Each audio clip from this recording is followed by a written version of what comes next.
കേരളത്തിൽ കാലവർഷം കനക്കുമ്പോൾ പശ്ചിമഘട്ട മലനിരകളിൽ കാർമേഘങ്ങൾ ഉരുണ്ടുകൂടുമ്പോൾ മലനാടിന്റെ മനസ്സ് പ്രാർത്ഥനകളാൽ നിറയും. പ്രകൃതി ഭംഗി തുളമ്പുന്ന ഈ കൊച്ചു സംസ്ഥാനത്തിന്റെ മഴയെന്നത് ഒരു അനുഗ്രഹമാണെങ്കിലും കഴിഞ്ഞ കുറച്ച് കാലങ്ങളായി അതൊരു വലിയ ഭീതിയുടെ ഒരു തുടക്കമാണ്. 2018-ലെയും 2019-ലെയും മഹാപ്രളയങ്ങളും അതിനുശേഷം തുടർച്ചയായി ഉണ്ടാകുന്ന ഉരുൾപൊട്ടലുകളും മലയാളിക്ക് നൽകിയ ആഘാതം ചെറുതല്ല. ഈ പശ്ചാത്തലത്തിൽ മഴക്കാലം തുടങ്ങുമ്പോൾ കേരള ജനതയുടെ മനസ്സിൽ ഏറ്റവും കൂടുതൽ നെഞ്ചിടിപ്പ് കൂട്ടുന്ന ഒരൊറ്റ വിഷയമേ ഉള്ളൂ. അത് മുല്ലപ്പെരിയാർ ഡാമാണ്. സോഷ്യൽ മീഡിയയും ദൃശ്യമാധ്യമങ്ങളിലും ഈ സമയത്ത് വ്യാപ്തമേറിയ ചർച്ചകളും ആശങ്കകളും നിറയുന്നത് തികച്ചും സ്വാഭാവികമാണ്. എന്തുകൊണ്ടാണ് ഒരു അണക്കെട്ട് ഇത്രയധികം ഭയം ഉയർത്തുന്നത്? എന്താണ് ഇതിന്റെ യഥാർത്ഥ ചരിത്രം?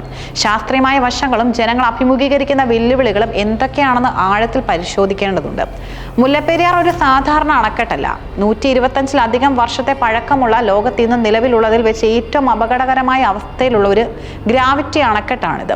തമിഴ്നാട്ടിലെ ലക്ഷക്കണക്കിന് കർഷകർക്ക് ജീവനാഡിയായി വെള്ളം നൽകുന്ന ഈ ഡാം കേരളത്തിലെ 5 ജില്ലകളിലായി താമസിക്കുന്ന 35 ലക്ഷത്തിലധികം മനുഷ്യരുടെ ജീവന് ഭീഷണിയായി നിൽക്കുന്ന ഒരു ടൈം ബോംബ് കൂടിയാണ്. വെള്ളം തമിഴ്നാടിന്റെ സുരക്ഷ, കേരളത്തിന് എന്ന മുദ്രാവാക്യം വെറും ഒരു രാഷ്ട്രീയ മുദ്രാവാക്യമല്ല, മറിച്ച് ഒരു ജനതയുടെ അതിജീവനത്തിനായുള്ള വിലാപമാണ്.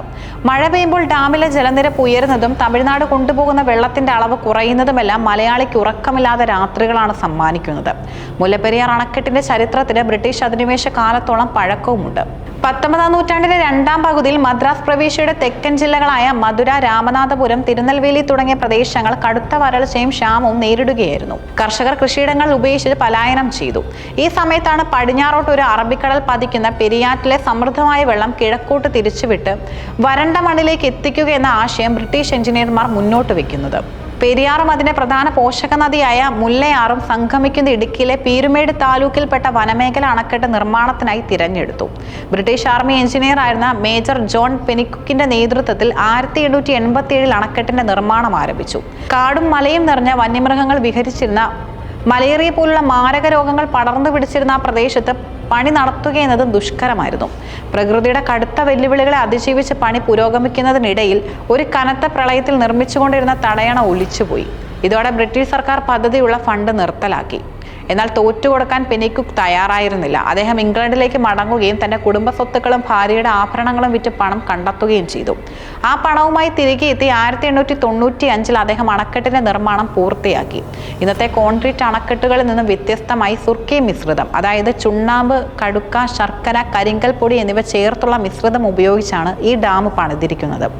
1200 അടി നീളവും 176 അടി ഉയരവുമുള്ള ഈ അണക്കെട്ട് അന്നത്തെ കാലത്ത് ഒരു എഞ്ചിനീയറിംഗ് അത്ഭുതമായിരുന്നു. 50 വർഷത്തെ ആയുസ് മാത്രം പ്രതീക്ഷിച്ച് നിർമ്മിച്ച ഈ ഘടനയാണ് ഇന്ന് ഒരു നൂറ്റാണ്ടിലേറെ പിന്നിട്ട് നിൽക്കുന്നത് എന്ന കാര്യം നമ്മൾ വിസ്മരിക്കരുത്. മുല്ലപ്പെരിയാർ ഡാമുമായി ബന്ധപ്പെട്ട് തർക്കങ്ങളുടെ എല്ലാം വേരുകൾ കിടക്കുന്നത് 1886 ഒക്ടോബർ 29-ന് ഒപ്പുവെക്കപ്പെട്ട പെരിയാർ പാട്ടക്കരാറിലാണ്. തിരുവിതാംകൂർ മഹാരാജാവായിരുന്ന ശ്രീമൂലം തിരുനാളിന്റെ ഭരണകാലത്താണ് ഈ കരാർ ഒപ്പിട്ടത്. തിരുവിതാംകൂറിന് വേണ്ടി ദിവാൻ വി രാമയ്യങ്കരും മദ്രാസ് പ്രവിശ്യയ്ക്ക് വേണ്ടി British president John chief master ചാർട്ടേഴ്സും കരാറിൽ ഒപ്പുവെച്ചു. തിരുവിതാംകൂറിന് ഒട്ടും താല്പര്യമില്ലാതിരുന്നിട്ടും ബ്രിട്ടീഷ് സർക്കാരിന്റെ ശക്തമായ രാഷ്ട്രീയ സമ്മർദ്ദത്തിന് വഴങ്ങിയാണ് മഹാരാജാവിന് ഈ കരാർ അംഗീകരിക്കേണ്ടി വന്നത്. ഈ കരാറിലെ വ്യവസ്ഥകൾ കേട്ടാൽ ഇന്ന് ആർക്കും അത്ഭുതവും ഞെട്ടലും തോന്നും. അണക്കെട്ടിനും ജലാശയത്തിനുമായി ഏകദേശം 8000 ഏക്കർ ഭൂമിയാണ് 999 വർഷത്തേക്ക് മദ്രാസ് പ്രവിശ്യയ്ക്ക് പാട്ടത്തിന് നൽകിയത്. ഇതിന് പകരമായി പ്രതിവർഷം ഏക്കറിന് 5 രൂപ വീതം തിരുവിതാംകൂറിന് നൽകുമെന്നായിരുന്നു വ്യവസ്ഥ. ഡാമിലെ വെള്ളത്തിന്മേലുള്ള പൂർണ്ണമായ അവകാശവും അത് ഉപയോഗിച്ച് വൈദ്യുതി ഉൽപ്പാദിപ്പിക്കാനുള്ള അവകാശവും മദ്രാസിന് നൽകപ്പെട്ടു.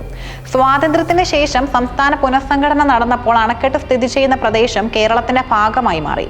എന്നാൽ 1970-ൽ അന്നത്തെ കേരള സർക്കാർ ഈ കരാർ പുതുക്കുക എന്ന വലിയ അബദ്ധം കാണിച്ചു. പാട്ടത്തുക നേരിയ തോതിൽ വർദ്ധിപ്പിച്ചതൊഴിച്ചാൽ തമിഴ്നാടിന്റെ കുത്തക അവകാശം നിലനിർത്താൻ ഈ പുതുക്കൽ കാരണമായി. ഒരു സ്വതന്ത്ര ജനാധിപത്യ രാജ്യത്ത് പഴയൊരു നാട്ടുരാജ്യവും കേരളം ഭരണാധികാരികളും തമ്മിലുള്ള കരിനിയമം ഇപ്പോഴും തുടരുന്നു എന്നതും വലിയൊരു നിയമവൈരുദ്ധ്യമാണ്. മുല്ലപ്പെരിയാർ ഡാമിന്റെ സുരക്ഷയെക്കുറിച്ച് കേരളം ഉന്നയിക്കുന്ന ആശങ്കകൾ വെറും വൈകാരികമല്ല, മറിച്ച് പൂർണ്ണമായും ശാസ്ത്രീയമാണ്.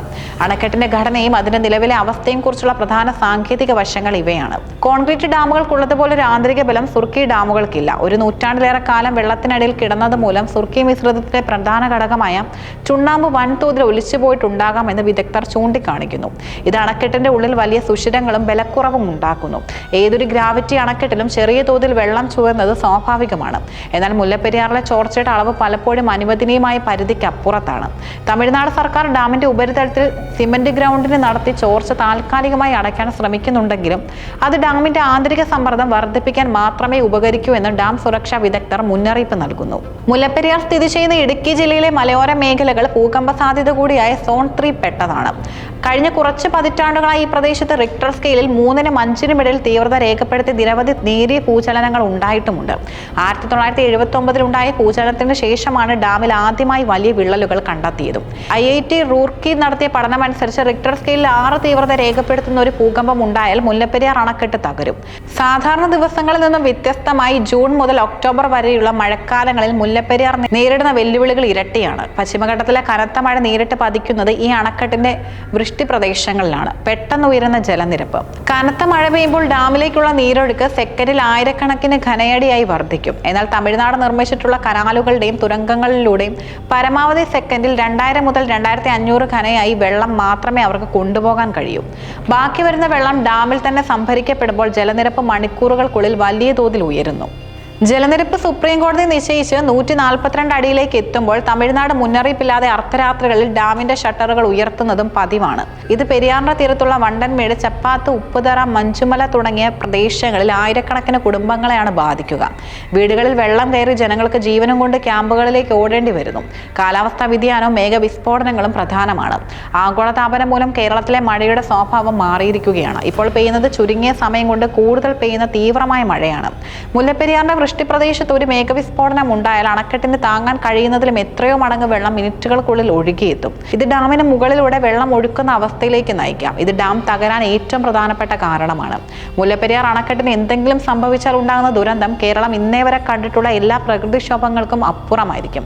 ഒരു പ്രളയമല്ല, മറിച്ച് മധ്യ കേരളത്തെ തുടച്ചു നീക്കുന്ന ഒരു ജലപ്രളയമായിരിക്കും അത്. ഇടുക്കി, കോട്ടയം, എറണാകുളം, ആലപ്പുഴ, പത്തനംതിട്ട എന്നീ ജില്ലകളിലെ ജനങ്ങൾ ഇത് നേരിട്ട് ബാധിക്കും.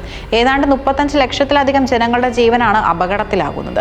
മുല്ലപ്പെരിയാറിൽ നിന്നും ഒഴുകി വരുന്ന വെള്ളം ഒത്തുചേരുന്നത് കേരളത്തിന്റെ ജീവനാഡിയായ ഇടുക്കി അണക്കെട്ടിലേക്കാണ്.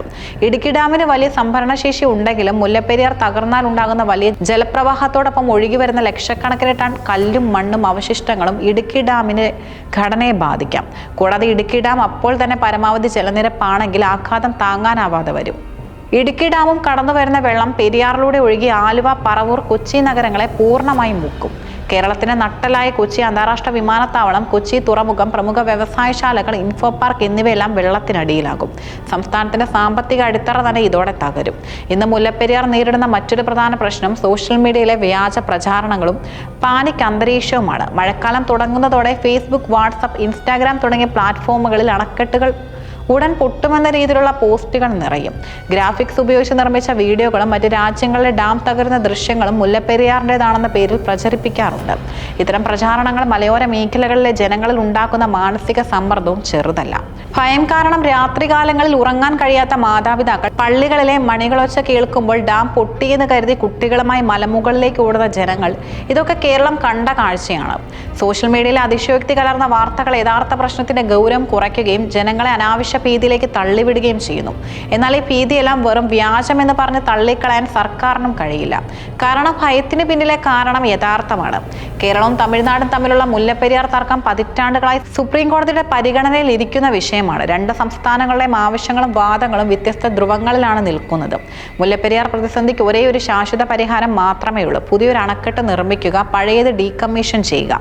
നിലവിലുള്ള അണക്കെട്ടിന് താഴെയായി കേരളത്തിന്റെ പരിധിയിൽ പുതിയൊരു അണക്കെട്ട് നിർമ്മിക്കുക. ഇതിനാവശ്യമായ സ്ഥലം കണ്ടെത്താനും പരിസ്ഥിതി അനുമതികൾ വാങ്ങാനും കേരളം തയ്യാറാണ്. നിർമ്മാണ ചെലവ് കേരളം തന്നെ വഹിക്കാമെന്നും അറിയിച്ചിട്ടുണ്ട്. പുതിയ ഡാം നിർമ്മിച്ചാലും തമിഴ്നാടിന് ആവശ്യമായ വെള്ളം കൃത്യമായി നൽകുമെന്ന് നിയമപരമായ കരാറിലൂടെ ഉറപ്പ് നൽകുക. ഇതിലൂടെ തമിഴ്നാട്ടിലെ കർഷകരുടെ ആശങ്കകൾ പരിഹരിക്കാനും കഴിയും. സുപ്രീം കോടതിയോ അല്ലെങ്കിൽ ഇരു സംസ്ഥാനങ്ങളിലെയും ഉദ്യോഗസ്ഥരെയോ ഉൾപ്പെടുത്താതെ അന്താരാഷ്ട്ര തലത്തിലുള്ള നിക്ഷേപ്തനായ ഡാം വിദഗ്ധരെ കൊണ്ട് അണക്കെട്ടിന്റെ ഘടനാപരമായ ബലം പരിശോധിപ്പിക്കുക. അവരുടെ റിപ്പോർട്ട് അനുസരിച്ച് ഭാവി നടപടികൾ സ്വീകരിക്കുക. മുല്ലപ്പെരിയാർ എന്നത് കേവലം രണ്ട് സംസ്ഥാനങ്ങൾ തമ്മിലുള്ള അതിർത്തി തർക്കമോ ജലതർക്കമോ അല്ല. അത് മാനുഷികമായ ഒരു വലിയ പ്രശ്നമാണ്. ഒരു വശത്ത് ദശലക്ഷക്കണക്കിന് മനുഷ്യരുടെ കൃഷിയും കുടിവെള്ളവും ജീവനോപാധിയും, മറുവശത്ത് ലക്ഷക്കണക്കിന് ലക്ഷക്കണക്കിന് മനുഷ്യരുടെ ജീവനും സുരക്ഷയും. ഇതിൽ ജീവനാണ് എപ്പോഴും പ്രഥമ പരിഗണന നൽകേണ്ടതും. പ്രകൃതിക്ഷോഭങ്ങളും കാലാവസ്ഥാ വ്യതിയാനങ്ങളും നമ്മുടെ നിയന്ത്രണങ്ങൾക്ക് അപ്പുറമുള്ള ഒരു കാലഘട്ടത്തിൽ ഇനിയൊരു ദുരന്തം ഉണ്ടാകുന്നത് വരെ നമ്മൾ കാത്തിരിക്കരുത്. അപകടം സംഭവിച്ചതിന് ശേഷം കണ്ണീരൊഴുക്കുന്നതിനേക്കാൾ നല്ലത് അത് വരാതെ തടയുന്നതാണ്. കേന്ദ്ര സർക്കാരിന്റെ മധ്യസ്ഥതയിൽ ഇരു സംസ്ഥാനങ്ങളിലെയും മുഖ്യമന്ത്രിമാർ രാഷ്ട്രീയ വ്യത്യാസങ്ങൾ മറന്ന് ദീർഘവീക്ഷണത്തോടെ ചർച്ച ചെയ്തൊരു പുതിയ അണക്കെട്ടിലേക്ക് എത്തിച്ചേരേണ്ടതുണ്ട്. എങ്കിൽ മാത്രമേ ഓരോ മഴക്കാലത്തും കേരള ജനതയുടെ മനസ്സിൽ ഉയരുന്ന ആ നെഞ്ചെടുപ്പ് ശാശ്വതമായി നിർത്താൻ കഴിയൂ. ശാസ്ത്രവും മനുഷ്യത്വവും ഒത്തുപോകുന്ന ഒരു പരിഹാരമാണ് മുല്ലപ്പെരിയാറിൽ ഇനി ഉണ്ടാകേണ്ടത്.